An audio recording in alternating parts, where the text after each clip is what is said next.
Happy Halloween, spooky fam. I hope you're having a gruesome holiday. On tonight's new episode of True Horrors, we discuss the Louisiana axe murderer, Clementine Barnabet. At just 15 years old in 1909, Clementine, her father Raymond, her brother, and two others formed the Church of Sacrfice, which obviously was a cult. Can't you tell by the name? What the family would do was tell their followers that if they were to slay anybody that they deemed to be a sinner, they would get eternal life. And you know how much people yearn for eternal life. The first family slain was the Byers family. They were slain by using an axe, which seems to be their weapon of choice. The second was the Andrus family, which unfortunately not even the poor baby was spared the gruesome death of an axe slaughter.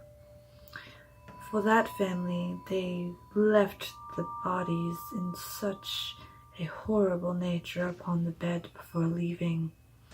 A very gruesome scene. The murder sprees continued on and on until eventually the police were able to tie one of the gruesome acts to the father, Raymond. This scared Clementine and her brother. They did not want to go to jail. They wanted to continue their spree and believing in what they were teaching to their followers. So, what did Clementine and her brother do? They fabricated a testimony against their father so that he would take the fall for all the murders. Smart, right? No.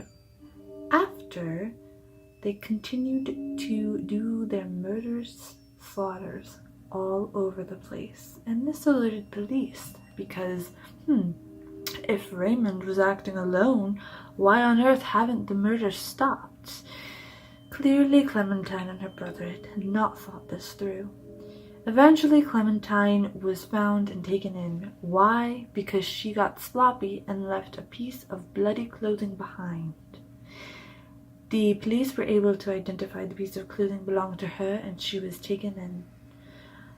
Shortly after, she confessed everything about the Church of Sacrfice.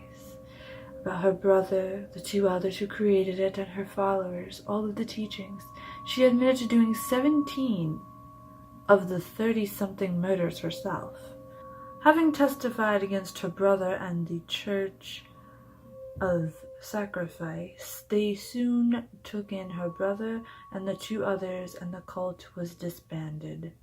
In 1923, however, Clementine, for some reason, was able to get out of jail, and she traveled mysteriously, very quiet, and kept to herself. This was the time that the Axeman murders started happening in Louisiana, and some people actually believe that it was Clementine herself, because nobody was able to hear from her since she was in jail. And then an interesting thing happened in the 80s. A woman was visiting her grandmother, and her grandmother was telling her a gruesome tale of Clementine and the Church of Sacrfice. A couple months later, the old woman passed away, and the granddaughter went in to see old pictures of her grandparents just to reminisce. And what she found was that her grandmother's younger picture matched that of Clementine's identity. What would you do if your grandparent admitted to you that they were part of a gruesome crime? Would you like to continue visiting? Would you be confused? Or just in shock? Let me know in the comments down below. Thank you for joining me on this episode of True Horrors. More to come. And thank you all for joining my costume contest. Remember, you have until the 3rd to submit your costumes to my contest. Winner will be announced November 3rd. With that, I bid you farewell. Sleep tight.